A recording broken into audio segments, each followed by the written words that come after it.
So, welcome to Jumbo IS and welcome to our lecture series called Daily MCQ Practice. In this lecture series, we cover a particular day's current affairs through a set of 4 to 5 MCQs. The idea is very simple. We want you to cover your current affairs and we want you to revise them as well. And what better way to revise your current affairs for your prelims examination than by getting the much needed MCQ practice? Because if you'll make this lecture series a part of your daily routine, a daily habit of yours, 4 to 5 MCQs covered on a daily basis would add up to more than 1200 MCQs. And more than 1200 MCQs from the topic of current affairs are more than sufficient as far as prelims is concerned. You won't have to worry about your current affairs portion while appearing for your prelims examination. Okay? So let's begin today's discussion starting with question number 1. Consider the following statements regarding India's fiscal policy. India has a legal target of achieving fiscal deficit equivalent to 3% of GDP. India's expenditure profile is biased in favor of capital expenditure. Central government has a higher share in public expenditure as compared to state governments. Now look, as per Fiscal Responsibility and Budgetary Management Act of 2003, it is binding, legally binding on the government, central government, to maintain a healthy fiscal deficit target of 3% of GDP. Though central government rarely achieves that, but it moves in that direction. It tries to achieve this target because it is legally binding target. In fact, different state governments have their own legislations which also tells them to maintain 3% of to maintain fiscal deficit of 3% of their own GSDP, because we are talking about states, gross state domestic product. All right. So it is a legally binding target for all governments. So first statement is absolutely correct. Now, as far as India's expenditure is concerned, I'm talking about central government. Okay. And it holds true for state governments as well. There are two types of expenditures. Okay. Revenue expenditure and capital expenditure. Now, the thing is, capital expenditure is growth boosting expenditure. When you do capital expenditure, it definitely helps your GDP. But revenue expenditure does not help your GDP. That is why public economists say, experts on public economics say, that you need to increase your capital expenditure, or capital expenditure should form the dominant share or a dominant share in your total expenditure profile. But the thing is, in case of India, revenue expenditure has a lion's share in expenditure profile. Most of your expenditure is revenue expenditure and very little money is left for capital expenditure, which is actually growth boosting. So it's not biased in favor of capital, it's biased in favor of revenue. So this statement is false. Now, if we talk about the total expenditure incurred by both central and state governments, okay, all state governments, we'll find that 60% of total government expenditure is done by states. States governments have more expenditure related responsibilities, and 40% expenditure is done by central government.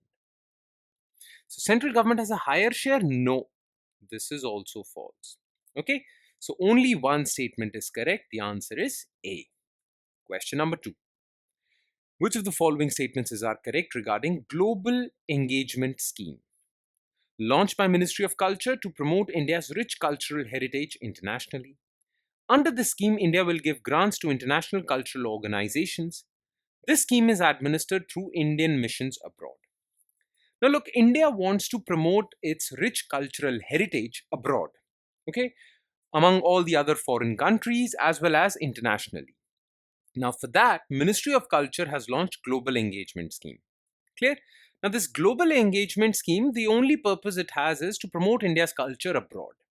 Now it has three components. Okay. First of all is Festival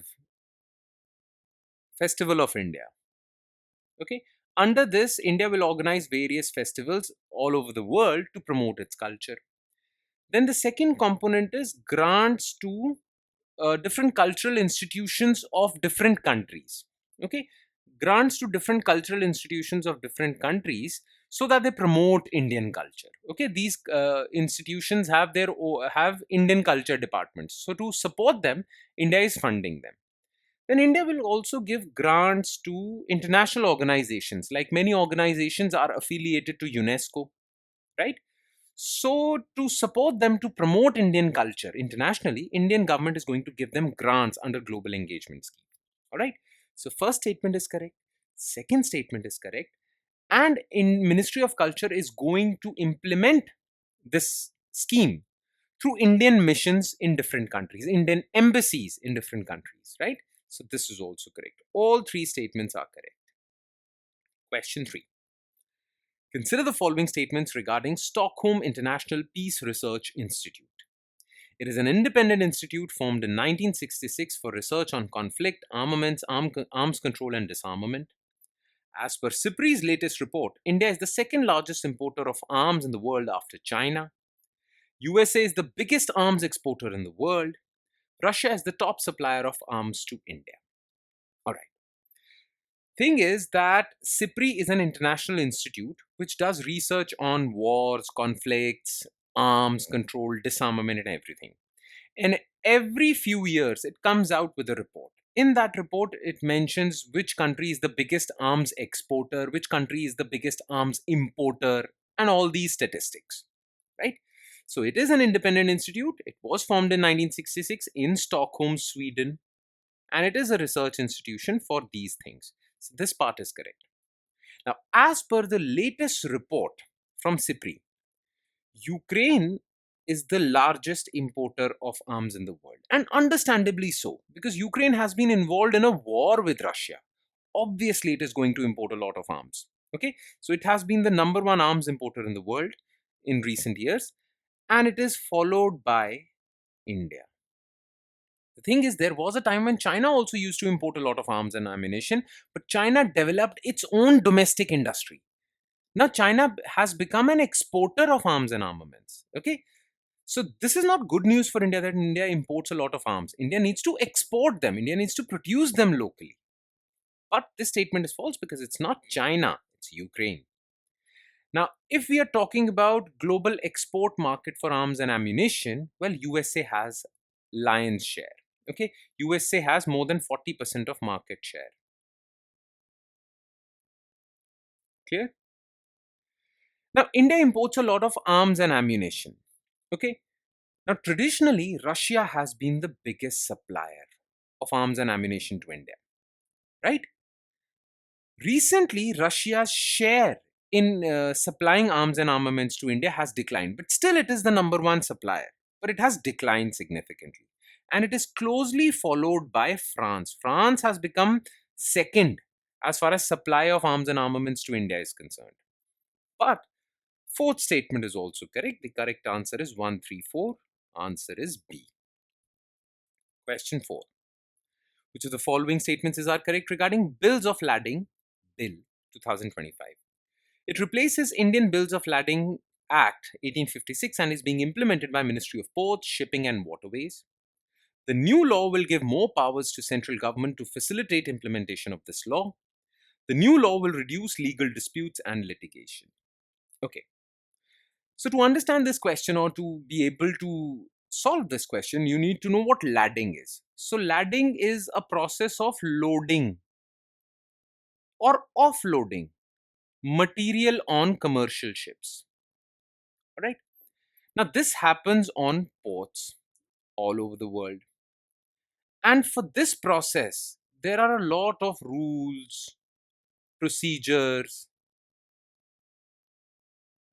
documentation, right?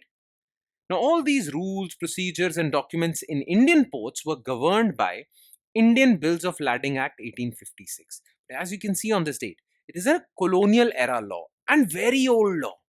Times have changed since then. Therefore, India had to upgrade this law as per the changed circumstances of this modern world, right? So, Indian Parliament or Lok Sabha in particular passed Bills of Lading Bill 2025, which replaced this colonial era ancient law and is implemented by Ministry of Ports, Shipping and Waterways to create a legal framework for these rules, procedures, documentation with respect to lading on ships. Okay, so this part is correct. The new law will give more powers to central government to facilitate implementation of this law. Absolutely correct. Okay. And what this law does is it brings India closer to global standards, global best practices that are being followed with respect to ladding. Okay, it simplifies the rules. Therefore, there is less room for disputes, legal disputes, right? And it also improves India's ease of doing business because rules are simplified, right? So this is the purpose behind passage of this bill in Lok Sabha. So this statement is also correct. All statements are correct. The answer is D. And last but definitely not the least, which of the following statements are correct regarding ripening of fruits? Polyphenol oxidase is the enzyme responsible for browning apples and bananas after they are peeled. Ethylene hormone is responsible for activating the genes that produce polyphenol oxidase. Food wastage is a major contributor towards greenhouse gas emissions. Now, look, you must have seen this that when you peel an apple or when you peel a banana, in a few minutes' time, it starts giving this brown tinge or brown color. And we think that it has become stale. Now, the reason for this browning is that when fruits are ripe, okay, they release a hormone called ethylene.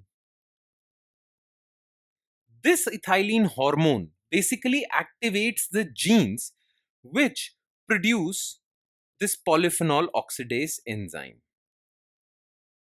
This is an enzyme. Okay.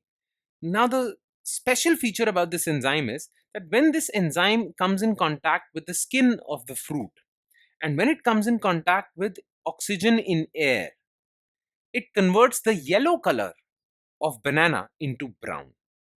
Okay, so more ethylene is produced, more PXO is produced, and more PXO is produced, more browning happens. Right? This is the reason. Now, recently, a biotech company of UK basically found a way to deactivate those genes that produce PXO. So, banana will produce all sorts of hormones, or banana will produce ample amounts of ethylene.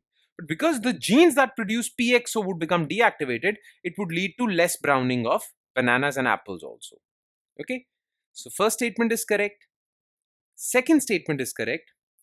Now, the thing is that food wastage is one of the biggest contributor of greenhouse gas emissions because when this food decomposes or disintegrates, it releases carbon dioxide and carbon related oxides. So those are greenhouse gases. So food wastage does lead to global warming and greenhouse gas emissions. So this statement is correct. All statements are correct. And this question also has the answer D. And with that, we conclude today's session.